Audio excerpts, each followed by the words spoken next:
lengo kuu la ilani hii ya uchaguzi wa mwaka 2025 ya CCM ni kukuza uchumi jumuishi na kuimarisha ustawi wa wananchi wote. Katika kufikia lengo hili, ilani ya CCM ya mwaka huu 2025 ina vipaumbele 9.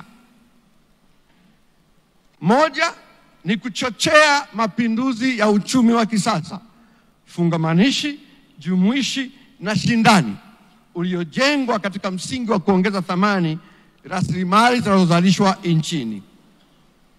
Pili, kuongeza fursa za ajira kwa vijana, kuongeza kipato kwa wananchi na kupunguza umaskini. Tatu, kuboresha maisha ya watu na ustawi wa jamii. 4, kuendelea kuimarisha miundombinu ya usafiri na usafirishaji. 5, kukuza na kuimarisha matumizi ya sayansi na teknolojia katika shughuli za kiuchumi na kijamii. 6, kudumisha demokrasia na utawala bora. 7, kuendelea kudumisha amani, utulivu na usalama. 8, kudumisha utamaduni wa taifa na kukuza sanaa na michezo. Na 9, kuongeza kasi ya maendeleo vijijini. Mheshimiwa Mwenyekiti, hili pia ni eneo jipya. Tumeweka eneo maalum. Ni CCM katika miaka 5 ijayo ina nia ya dhati ya kuongeza kasi ya maendeleo vijijini.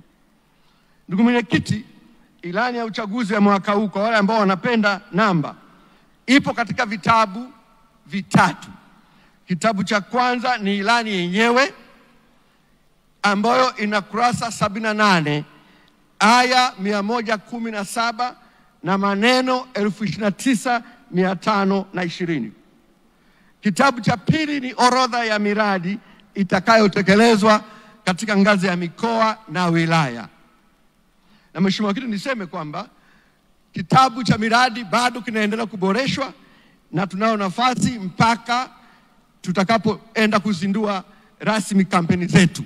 Kwa hivyo wametufuata Mheshimiwa Mwenyekiti, baadhi ya viongozi wa mikoa na wabunge wakisema baadhi ya miradi hiyo haionekani ambayo inatekelezwa.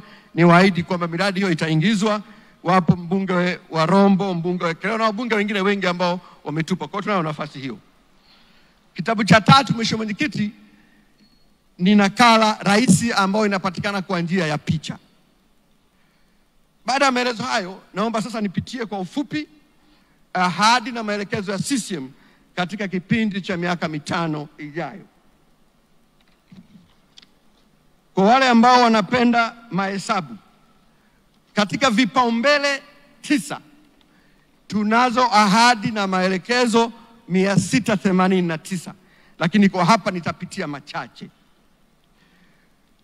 Kwanza ni ahadi na maelekezo ya CCM katika kuchochea mapinduzi ya uchumi wa kisasa, fungamanishi, jumuishi na shindani. Ndugu Mwenyekiti, katika kuchochea mapinduzi ya uchumi wa kisasa, fungamanishi, jumuishi na shindani, ili kuhakikisha pato la taifa linakuwa na pato la